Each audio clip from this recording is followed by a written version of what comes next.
Hello friends, welcome to Dronacharya education study. Friends, इस video में हम डिस्कस करेंगे साइंस एमसीक्यू का पार्ट नंबर 2। पिछले वीडियो में भी हम डिस्कस किए थे 20 क्वेश्चन। आज भी हम 20 क्वेश्चन को डिस्कस करेंगे। ये जो हम डिस्कस कर रहे हैं ये किसी भी बीएड एंट्रेंस में ऑलरेडी आ चुका है।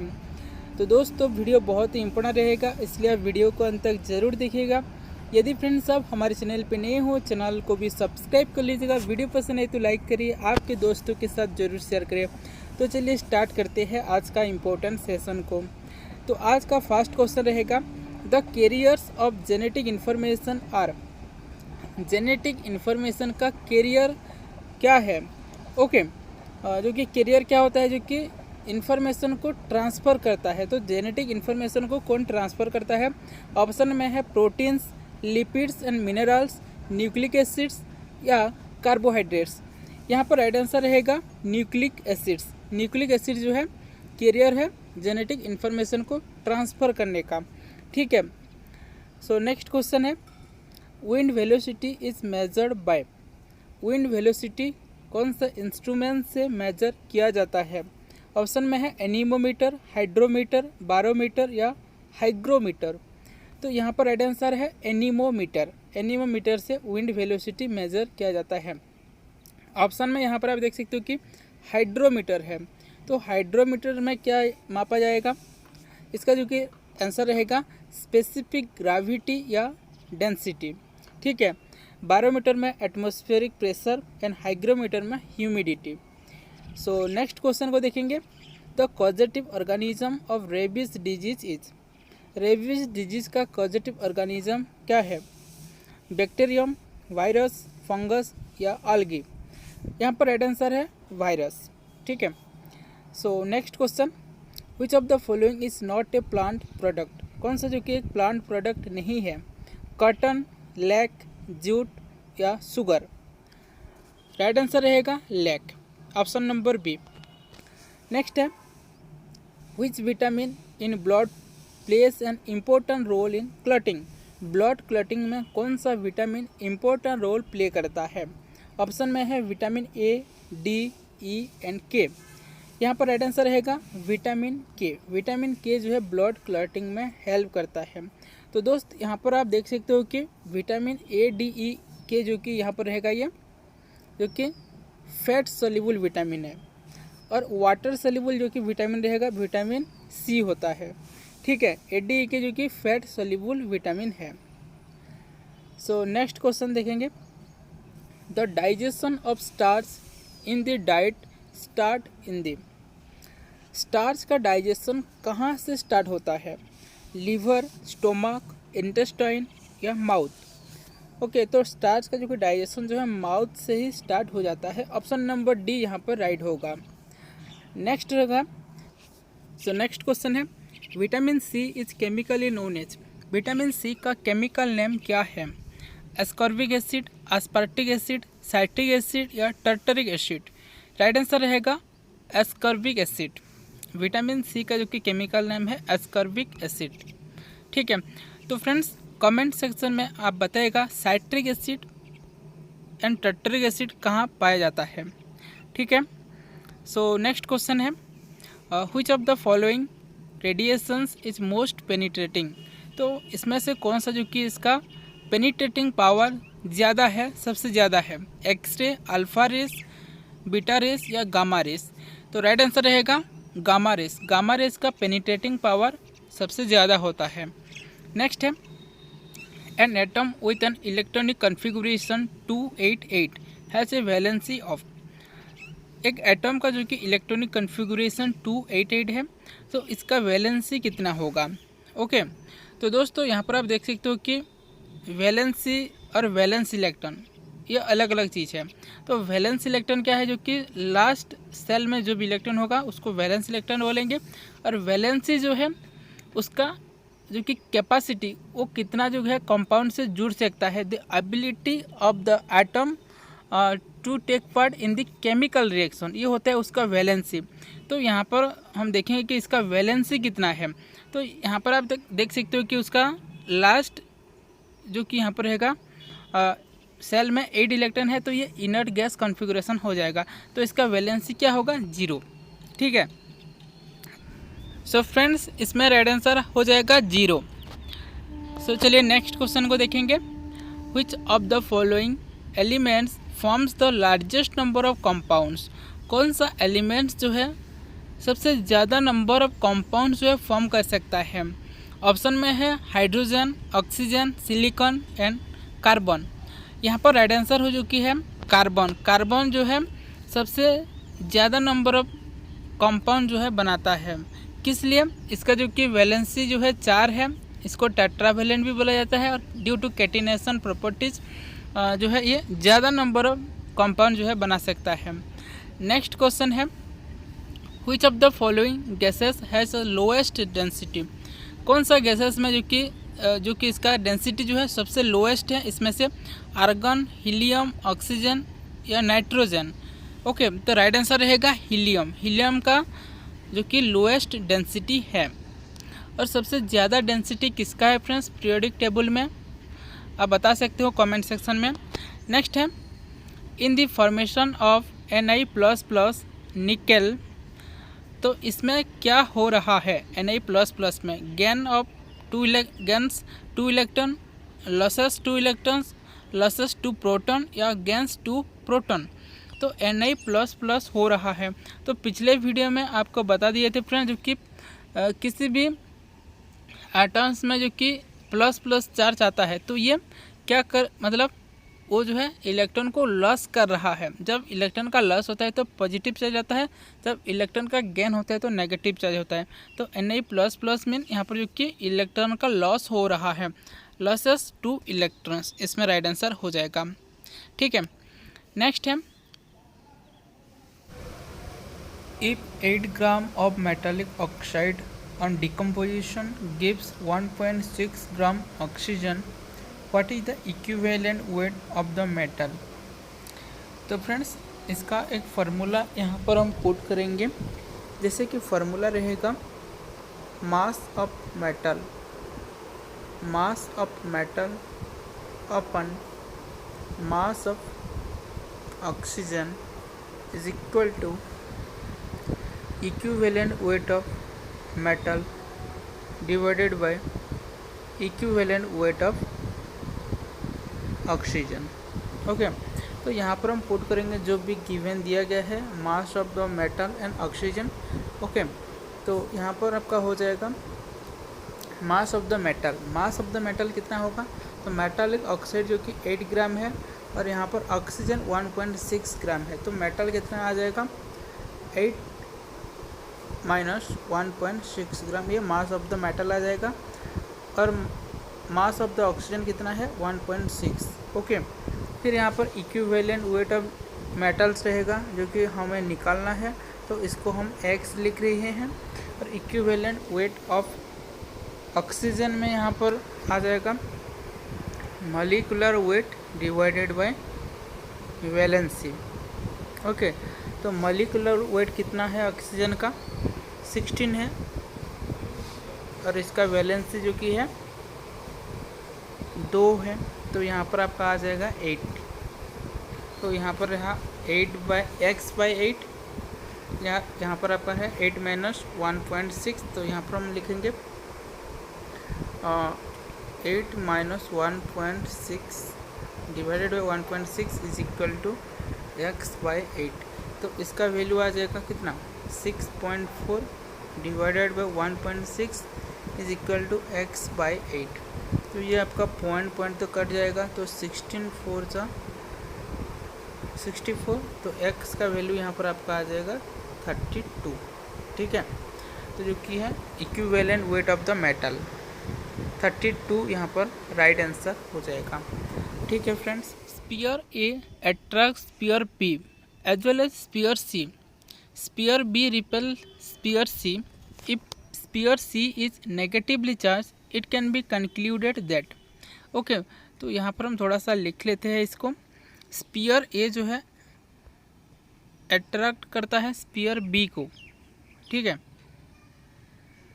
स्पीयर बी जो है ए से अट्रैक्ट होता है।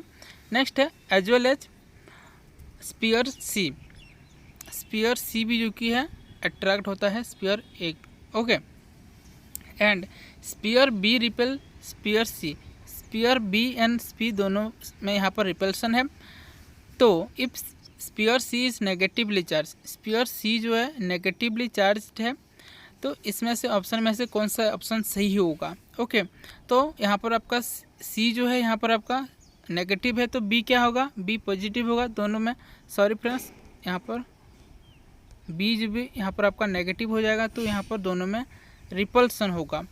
तो ऑप्शन में यहाँ पर आप देख सकते हो कि sphere A is positively charge होगा कि नहीं, स्पीयर ए जो है पॉजिटिवली चार्ज होगा, तो यहाँ पर अट्रैक्ट हो रहा है, बी भी अट्रैक्ट हो रहा है और सी भी अट्रैक्ट हो रहा है, बट बी एंड सी में जो कि रिपल्सन है दोनों जो है नेगेटिव चार्ज है। तो यहाँ पर जो कि राइट आंसर हो जाएगा sphere A is positively charged, option number A यहाँ पर राइट हो जाएगा। नेक्स्ट है the domestic consumption of electricity is calculated in, domestic consumption जो कि हम लगाते हैं इलेक्ट्रिसिटी, इसका जो है किस तरीके से कैलकुलेट किया जाता है, कितने यहाँ पर हम यूज किए, जूल्स में, वाट में या किलोवाट आवर में, किलोवाट आवर्स में, ओके। तो यहाँ पर राइट आंसर हो जाएगा किलोवाट पर आवर, जो कि ऑप्शन नंबर सी यहाँ पर राइट है। नेक्स्ट है the apparent depth of a pond full of water which real depth is 8 metre will be, तो यहाँ पर उसका रियल डेप्थ यहाँ पर दिया गया है जो कि 8 मीटर है, तो उसका अपरेंट डेप्थ कितना होगा। तो इसका जो कि एक फार्मूला होता है, ओके। तो refractive index is equal to real depth divided by apparent depth, okay. तो रिफ्रैक्टिव इंडेक्स जो कि वाटर का यहाँ पर हम लेंगे, वाटर का कितना है जो कि 1.33 या फिर 4/3 यहाँ पर हम लिख सकते हैं।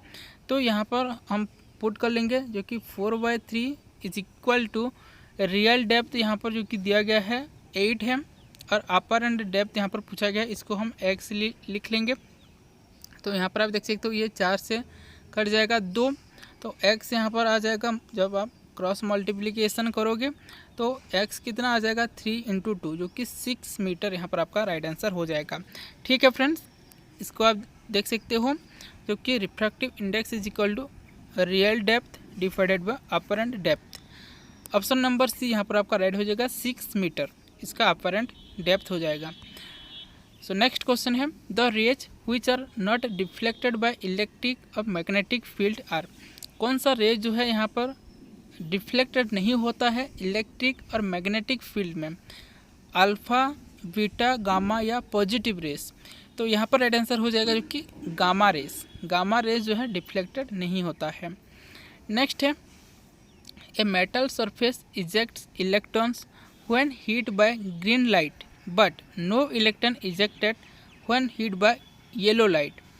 तो यहाँ पर एक मेटल सरफेस जो है ग्रीन लाइट में इलेक्ट्रॉन को इजेक्ट करता है, बट जब येलो लाइट पड़ता है तो इलेक्ट्रॉन को इजेक्ट नहीं करता है। The electrons will be ejected when the surface is heat bye. So friends, metal surface में कौन सा लाइट जब पड़ेगा तो इलेक्ट्रॉन इजेक्ट होगा।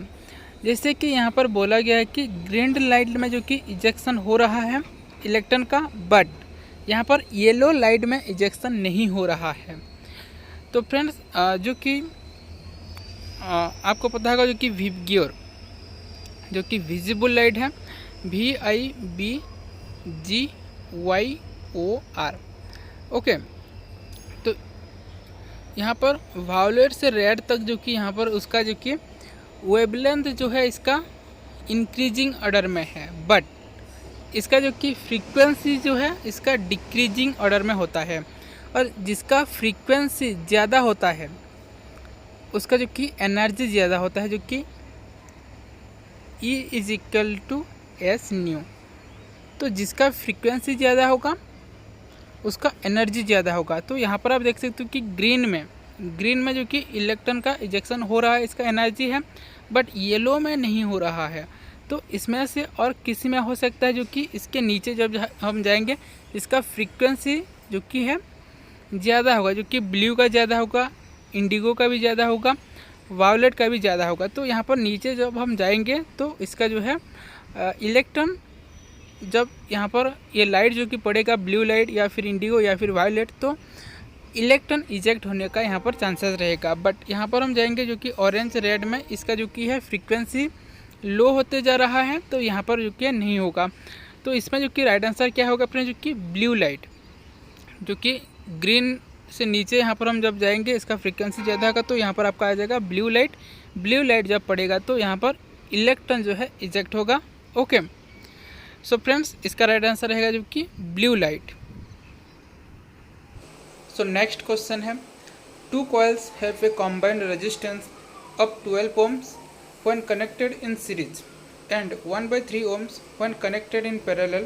The respective resistances are. तो यहाँ पर जो है 2 रेजिस्टेंस है जो कि सीरीज में कनेक्ट हुए हैं, उनका कॉम्बाइन रेजिस्टेंस है 12 एंड पैरेलल में जो कि कनेक्शन हुए हैं उनका जो है 1/3। तो यहाँ पर आपको इंडिविजुअल रेजिस्टेंस निकलना है।